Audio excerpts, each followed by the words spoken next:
దాన్ని ఎన్నో ఆటంకపరుస్తున్నాడు. కానీ ఎక్కడ కూడా సైతాను ఇక్కడ పనిచేయలేదు. దేవుడికి విజయం వచ్చింది. దేవుడికి విజయం కలుగును గాక. ఇక్కడ ముఖ్యంగా మరి నేను మాట్లాడాల్సింది ఏంటంటే మరి మా సేవ విషయము, మా కుటుంబ విషయము, మా పిల్లల విషయము, మా జీవితాల్లో దేవుడు చేసిన మేలులు బట్టి నేను కొద్దిసేపు మాట్లాడాలనుకుంటున్నాను. మరి 2023లో 23లో ఎన్నో ఆటంకాలు వచ్చినప్పటికీ దేవుడు ఆ సంవత్సరంతో కాపాడి 2024 వచ్చింది. 2024 జనవరిలో మరి మొదలుకొని ఇప్పటి వరకు ఇప్పుడు చివరి ఆఖరి నెల వరకు ఏ రోజు కూడా మాకు దేవుడు మమ్మల్ని విడవలేదు, విడిచిపెట్టలేదు. విడిచిపెట్టే దేవుడు అయితే మన దేవుడు కాదు. దేవుడు ప్రతిరోజు కూడా మాకు తోడై ఉన్నాడు. మేము చేసిన ప్రతి ఒక్క ప్రార్థనను ఆలకించి దేవుడు ఈ స్థితిలో మేము ఉన్నామంటే ఆ దేవుడి చిత్తము. మరి జనవరి మొదలైంది, జనవరి 1 అయిపోయింది లాస్ట్ ఇయర్.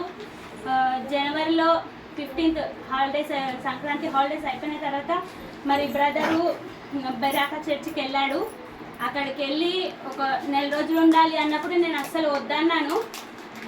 వద్దు, నెల రోజులు వారం రోజులు అంటేనే పిల్లలు ఊరికి వెళ్ళినప్పుడు ఆయన ఊరికి వెళ్ళిన ప్రతిసారి కూడా మాకు ఆటంకం వస్తూ ఉండేది. ఆయన ఇప్పుడు ఇంట్లో నుంచి బయలుదేరుతున్నాడు అంటే సైతం మమ్మల్ని శోధించేది. నన్ను కానీ పిల్లల్ని కానీ ఆంటీని కానీ ఏదో ఒక రకంగా అనారోగ్యం పెట్టి కానీ జ్వరం వచ్చి కానీ లేకపోతే ఒంట్లో గలిబిలి కావడం కానీ ఇంట్లో గొడవలు కావడం ఏదో ఒక రకంగా ఆయన ఊరికి వెళ్ళొద్దు, ఇక్కడే ఉండాలి, సేవ జరగొద్దు అని ఏదో ఒక రకంగా ఆటంకపరుస్తూ ఉండేవాడు. కానీ ఎప్పుడైతే ఆయన బలవంతంగా ఏం కాదు అని ఇక్కడ ప్రేయర్ చేసేసి వెళ్ళిపోతాడు. ఆయన ఊరికి వెళ్ళి ట్రైన్ ఎక్కినాను ఫోన్ చేసిన తర్వాత మాకు ఆ జ్వరము, ఆ గలిబిలి, ఆ ఒంట్లో ఉన్న శక్తులు అన్నీ కూడా మరి మొత్తం పోతాయి. మళ్ళీ మేము నార్మల్గా ఉంటాము. ఏంటంటే ఆయన సేవలో ఉన్నాడు. ఆయన సేవకి సమర్పించుకున్నప్పుడు ఏ జాబ్లో కూడా మేము సెటిల్ అవ్వలేదు. అలాంటప్పుడు సేవ చెయ్యొద్దు, వీళ్ళ సేవ ఎందుకు ఇంకా ముందుకు సాగాలని సైతాన్ని ఆటంకపరుస్తూ వచ్చేవాడు. అనారోగ్య విషయంలో కానీ ఆర్థిక ఇబ్బందుల విషయంలో కానీ దేవుడు ప్రతి విషయంలో మాకు విజయం ఇచ్చుకుంటూ వస్తున్నాడు. అయితే బెరాకా చర్చ్కి బ్రదర్ వెళ్ళాడు. వెళ్ళినప్పుడు ఒక 1 month 40 days 35 days అన్నాడు. అసలు నేనైతే ఒప్పుకోలేదు. నువ్వు అన్ని రోజులు వెళ్తే ఎట్లా, మేము పిల్లలం ఎలా ఉండాలంటే ఇది సైతాన్ శోధన అనుకున్నాడు. నువ్వేమన్నా చెప్పు, నేను వెళ్తాను అనేసి ఇష్టం లేకున్నా సరే ఆయన వెళ్ళాడు. వెళ్ళినాక అక్కడ డబ్బులు కట్టిండు, అక్కడ ఉన్నాడు కొన్ని రోజులకి. అక్కడికైనా కొంచెం ఆటంకం వస్తున్నప్పటికీ సంఘస్థులు, సంఘ బిడ్డలు అందరూ కూడా మా కొరకు ప్రార్థన చేసిండు. బ్రదర్ కోసం కూడా ప్రార్థన చేసిండు. ఏ రోజు కూడా మాకు ఇబ్బంది కలగకుండా దేవుడు మీ అందరి ప్రార్థన వల్ల మేము మంచిగా ఉన్నాము. అక్కడ పోతే ఆయనకి కొన్ని సైతాను శోధించింది. అక్కడ ఫుడ్ విషయంలో కానీ అన్ని విషయాలు కానీ సైతాన్ అక్కడ శోధించింది. ఏంటంటే ఆయన అక్కడ తెలుసుకున్నది ఏంటంటే దేవుళ్ళు ఇప్పటి వరకు మీతో పలికించాడు కదా శాపాలు, శాపాలను ఎలా విరగొట్టాలని ఆయన అక్కడ నేర్చుకొని వచ్చాడు. ఆయన అక్కడ ఎందుకు దేవుడు నడిపించిండో అది దేవుడి చిత్తము. నేనైతే వద్దన్నాను. మరి ఈ రోజు అది ఇక్కడ మేము మాట్లాడినంటే మీ అందరూ శాపాలు విరగొట్టడానికి ఆయన అక్కడికి వెళ్ళిండు. హల్లెలూయా. మనస్ఫూర్తిగా నేను నమ్ముతున్నాను. ఆయన అక్కడికి వెళ్ళకపోతే ఈ రోజు ఈ మాటలు, ఈ శాపాలు చెప్పకపోవచ్చు. మామూలుగా వాక్యం చెప్పి పంపిస్తున్నానేమో. మరి దేవుడి చిత్తము మీ అందరు ఈ రోజు అది జనవరిలో వెళ్ళిండు. డిసెంబర్లో మీ అందరినీ ఇక్కడికి వచ్చిన ప్రతి ఒక్క వీడు దేవుడు ఏర్పాటు చేసుకున్నాడు. వీరి యొక్క శాపాలు పాపాలు కొట్టివేయాలని దేవుడు ఈరోజు ఆయనతో మాట్లాడిండు. ఈరోజు మాట్లాడిన ప్రతి ఒక్క ఈరోజు మీరు హృదయపూర్వకంగా మీరు నమ్మండి. మా శాపాలు, మా పాపాలు, మా పూర్వీకులు, మా పితరులు చేసిన పాపాలన్నీ పోయినాయని మీరు నమ్మండి. ఎందుకంటే ఈరోజు మనం పలికిన మాటలు చాలా పవర్ఫుల్. ఎందుకంటే దేవుడు మాట్లాడించిండు. నేను అనుకోలేదు అసలు ఇంతమంది వస్తారని. అసలు మాకు ఎక్స్పెక్టేషన్స్ కూడా లేవు. పిలిచినాము ఎంతో మంది కానీ వచ్చేవారు కొంతమంది. అయితే నేను అనుకోలేదు. ఈ రోజు వచ్చిన వాళ్ళు ధన్యులు, దేవుడి నామంలో ధన్యులు. ఎందుకంటే శాపాలు పాపాలు ఈ రోజు కొట్టబడ్డాయి, విడవబడ్డాయి. అది నమ్మాల మనము. ఏది జరిగినా దేవుడి చిత్తం అనుకోవాలి. ఆ రోజు ఆయన అక్కడికి వెళ్ళిండు, అది దేవుడి చిత్తము. ఈ రోజు ఇక్కడ శాపాల గురించి మనం విడగొట్టడం అని కలిగినాము. అది ఏది జరిగినా దేవుడి చిత్తమే. మంచి జరిగినా దేవుడి చిత్తమే, చెడు జరిగినా దేవుడి చిత్తమే. ఎందుకు నా జీవితంలో చెడు జరిగింది, నేను దేవుడిని వదిలేస్తాను మనం ఎప్పుడు అడగదు. ఒక చెడుకి ఒక మంచి ఖచ్చితంగా ఉంటుంది. ఈ రోజు మనకు చెడు జరిగిందంటే రేపు ఖచ్చితంగా మనకి మంచి జరుగుతుంది. అది ఒక విశ్వాసంతో నమ్మాలి. ఈ రోజు నాకు 10 మంది అవమానించారు అంటే ఆ 10 మంది మనల్ని చూసి అమ్మ ఏంటన్నా అనే పొగడే స్థితిలో దేవుడు మనల్ని ఉంచుతాడు. అయితే ప్రతిసారి కూడా ఇట్లా బ్రదర్ సేవకి వెళ్ళినప్పుడు కూడా మాకు ఇబ్బందులు వచ్చేటివి, అన్నీ వచ్చేటివి. కానీ దేవుడు మమ్మల్ని కాపాడుతూ ఉన్నాడు. మీ యొక్క ప్రార్థనలో మీరందరూ కూడా మా కోసం ప్రార్థన చేసి అందుకు వందనాలు చెల్లిస్తున్నాను.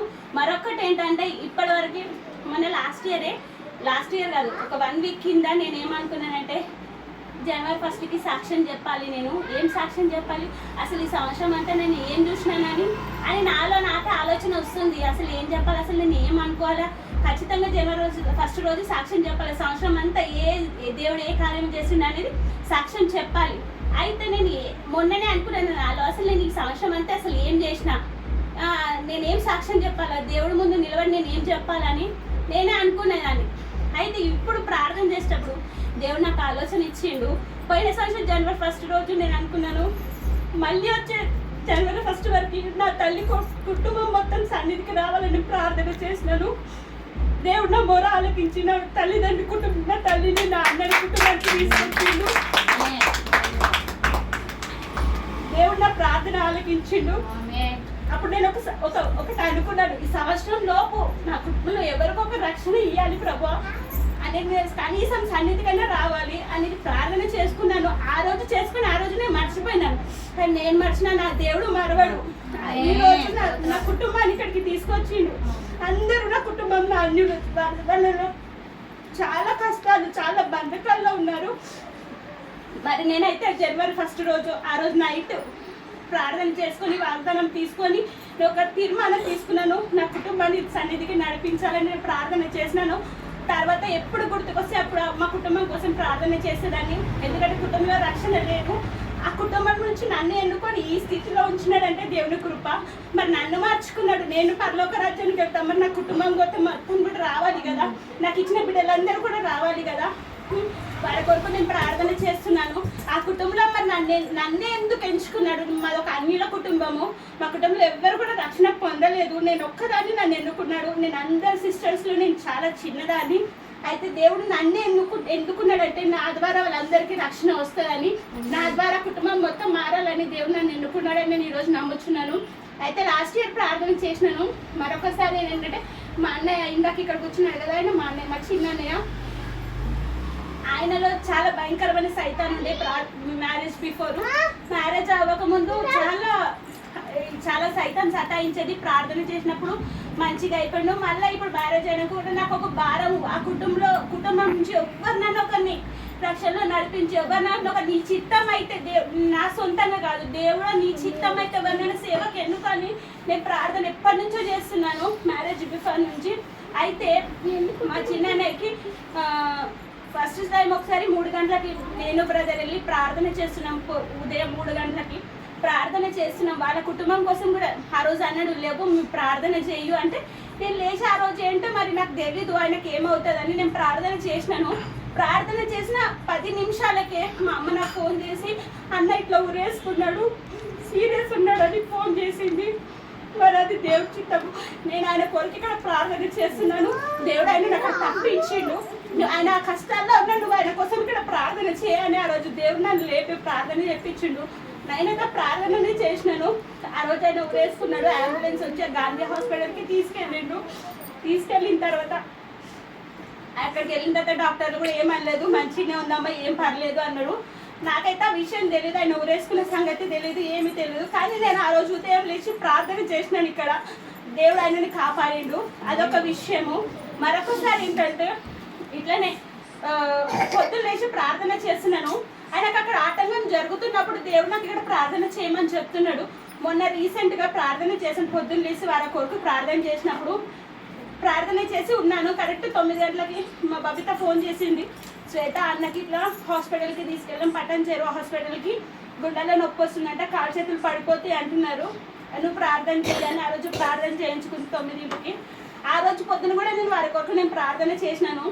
ఆ రోజు కూడా దేవుడు ఆయన కాపాడిండు. మళ్ళీ హాస్పిటల్ తీసుకెళ్తే ఏం కాలేదు, రిపోర్ట్స్ అన్నీ నార్మల్ ఉన్నాయని చెప్పిండ్రు. మొన్న రీసెంట్గా ఈ నెలలోనే మొన్న నవంబర్లోనే రీసెంట్గా 10 రోజుల ముందు ఆయనని ప్రార్థన, ఆ రోజు కూడా ఈయన లేడు, ఊరెళ్ళిండు. ఆ రోజు వస్తున్నాడు.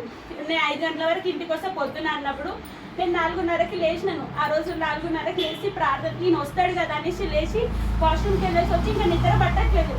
ఫోన్లో చూస్తూ ఉంటే 3 గంటల ప్రార్థన చాలా బలమైనది, 3 గంటల ప్రార్థన చాలా బలమైనది అని నా ఫోన్లో వస్తూనే ఉంది. అది మాటికి వస్తూనే ఉంది. అయితే నేను ప్రార్థన చేస్తున్నాను, ఎందుకు 3 గంటల ప్రార్థన అనేసి ఆ రోజు సడన్గా నాకు మైండ్లో వచ్చింది ఈయన మా కుటుంబం కోసం ప్రార్థన చేయాలని.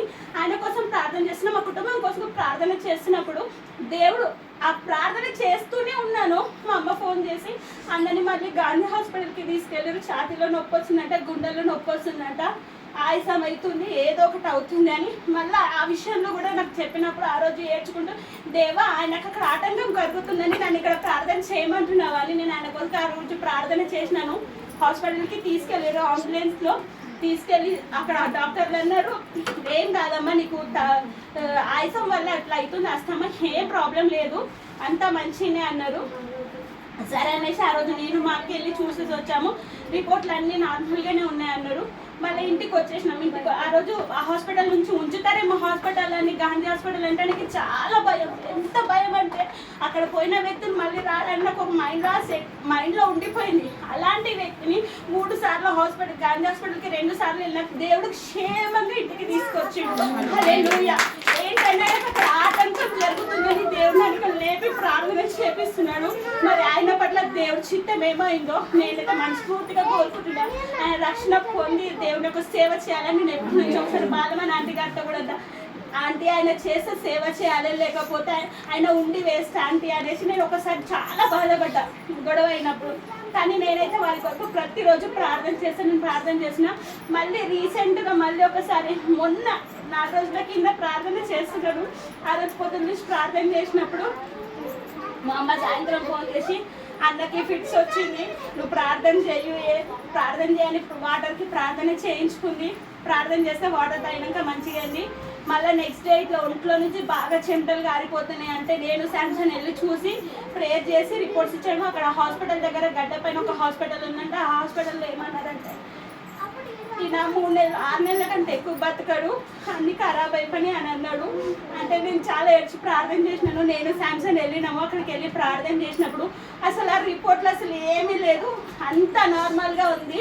మరి అస్తమా ఒక్కటే ఉంది, దానికి నువ్వు ఆయాసం వస్తూ ఉంటుంది, దాని కొరకు అదే అని చెప్పారు. మళ్ళీ మేము రిపోర్ట్స్ అన్నీ చూసినప్పుడు ఏ డాక్టర్ మీకు చెప్పిండు అంత అబద్ధం, రిపోర్ట్స్ అన్నీ నార్మల్ ఉన్నాయని ఈయన చెప్పిండు. తర్వాత మళ్ళీ 2వ సారి కూడా ప్రార్థన చేయడానికి వెళ్ళినాం ఆదివారం రోజు. మున్పటి కంటే ఇప్పుడు ఆయన చాలా బెటర్ అయింది. నిలబడినప్పుడు కాళ్ళు చేతులు వణిగేది. సెకండ్ టైం వెళ్ళినప్పుడు చాలా యాక్టివ్గా ఉన్నాడు. దేవుడు ఆయన స్వస్థపరిచిన హృదయపూర్వకంగా నమ్ముతున్నాను మనస్ఫూర్తిగా.